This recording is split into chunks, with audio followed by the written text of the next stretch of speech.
चार्टा medium साइज्र पिज को रफली काटी 3 इंच अदा 2टा रसुण कला।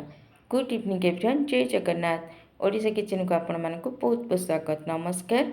आज बनवा मटन झोल, से पुणी कम मसला आ सहज उपर। चलते स्टार्ट करवा आज रेसिपी। नहीं जा गोटे मिक्सर जार, से देदेबा पिज को आकु दरदरा की बाटी नेबा। आपण पाखे जब चपर अच्छी ताले पिज को चप करने।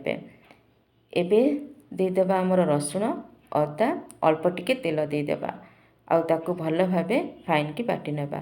अदा रसुण पेस्ट भी रेडी हो गला। गोटा गरम मसला डालचीनी, बड़ इलायची, छोट इलायची, लवंग, गोलमरीच, टिके जावित्री, चक्री फूल।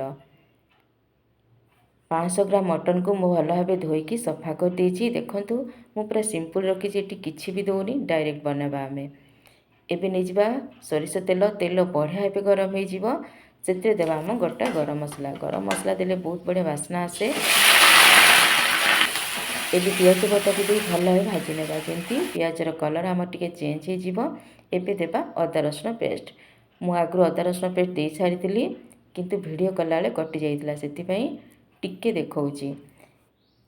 एबे नहीं जा स्वाद अनुसार हलदी पाउडर, लंका पाउडर, मीट मसला अल्प टिके पानी देकी ताको बढ़िया भाव गोली नेबा आ गोटे बेटर बने नेबा।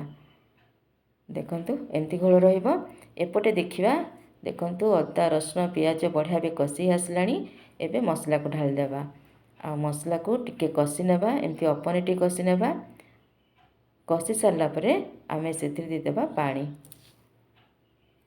पानी देकी आउ थरे भल भाव गोली नेबा आ ताकू कवर करके 5 मिनट पर्यंत कषिबा। मझिरे मझिरे घांटुथिबे न लागि जिवो। देखंतु 5 मिनट पर बढ़िया भाव मसला कषि जाइछि। तेल भी ऊपर को उठी आछि। कलर बहुत बढ़िया देखा होछि। एबे मटन को दे देबा आ भल भाव गोली नेबा।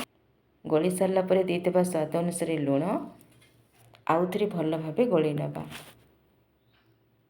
एबे मटन को कवर करी करी 15 ରୁ 20 मिनट पर्यंत पूरा कषि नेबा। मसला और मटन को जेती कषिबे सेतिकी बहुत बढ़िया टेस्ट आसबो। मझिरे मझिरे घांटुथिबे। आमे मटन आलू देबा, तो आलू को काटी नहीं। देखंतु 25 मिनट पर देखौची केते बढ़िया आम मटन कषि जाइछि। एबे सेथिरे देबा आलू, कटा टमाटो न देले भी चलिबो, मु टिके कलर पाई देइछि। एबे भल भाव गोली नेबा आउ टिके कवर करके टमाटो सिझा पर्यंत कुक करवा। देखंतु टमाटो बढ़िया भाव सिझी जाइछि। एबे भल भाव गोला गोली करदेबा। एबे नहीं जा गोटे प्रेशर कुकर आउ आम मटन को प्रेशर कुकर दे देबा गरम पानी। मन रखिबे मटन कि माछ बनले गरम पानी देबे। एबे भल भाव गोला गोली करदेबा। आपन को जेती ग्रेवी दरकार से अनुसार पानी दे देबे। आउ टिके लूण देबा, काहेकि ना परे आमे पानी ढालले। आउ टिके गोला गोली करके प्रेशर कुकर लिड को बंद कर देबा। 5टा हुइसिल देबा आ दम रे गोटे रखी देबा। देखंतु टोटाल 6टा परे मटन पूरा सिझी जाइछि। कलर भी केते बढ़िया देखा होछि, देखि जानि पारथिबे। एबे दे देबा सेतिरे गोटे चामच गरम मसला। बास आउ टिके गोला गोली कर देबा।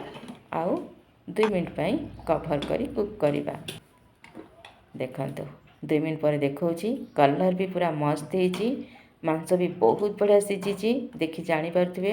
ग्रेवी भी बहुत बढ़िया हेछि, ना पतला हेछि ना बहलिया हेछि।